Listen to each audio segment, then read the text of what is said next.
আসসালামু আলাইকুম। কালকে ছিল শুক্রবার। আর শুক্রবার আসলেই তো মনের ভিতরে একটু আনন্দ আনন্দ লাগে। তো এই আনন্দের ঠেলায় ভাবছিলাম কোথায় যাওয়া যায়, কোথায় যাওয়া যায়। মেলা টেলা সব কিছু তো ঘোরা শেষ। তো ভাবলাম আর রিকোয়েস্ট করলাম স্বামীকে যে চলেন না কোথাও যাই। তো সে আমারই দায়িত্ব দিল কোথায় যাওয়া যায়। আমি বললাম চলেন বাড়ির আশেপাশে মোটর সাইকেল নিয়ে যাই, কত দূর যাওয়া যায়, কি দেখা যায়।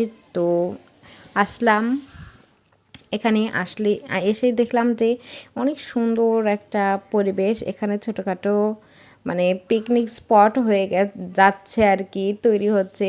দেখেন কত সুন্দর ব্রিজ। আর এই তো আমার সুন্দর স্বামী, তো তার সাথে আমি গেছিলাম, তার সাথে সময় কাটাতে আমার খুব ভালো লাগে। এখানে শুধু মাছ ধরা দেখলাম না, এখানে মাছ ধরা দেখতে দেখতে খাওয়া দাওয়াও কিন্তু হয়।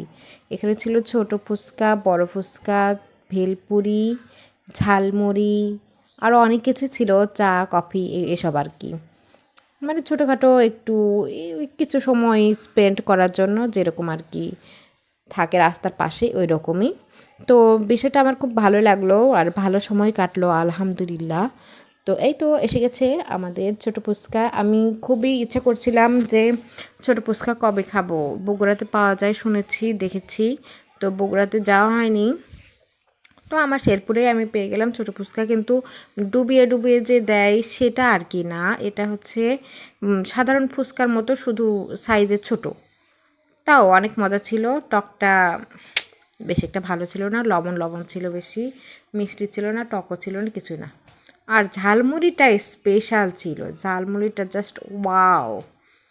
ঝালমুড়ি খেয়েছি, ফুচকা খেয়েছি, আর কি খেলাম মনে নাই। পেয়ারা মাখা আছে, আরও অনেক কিছু আছে। তো দেখতে দেখতেই আমাদের সন্ধ্যা হয়ে গেল। আর দেখলাম কি সুন্দর একটা লাইট দিয়েছে, এই লাইটটা আমার অনেক পছন্দ হয়ে গেছে, আমিও কিনবো ভাবছি। দেখেন ঝিকিমিকি তারা জ্বলতেছে। তো সন্ধ্যা নামতে নামতে একটু ঝিরিঝিরি বৃষ্টি পড়াও শুরু হয়ে গেছিলো, যার কারণে আমরা তাড়াতাড়ি চলে এসেছি। আর সত্যি খুব অসাধারণ জায়গা, অসাধারণ বলবো না,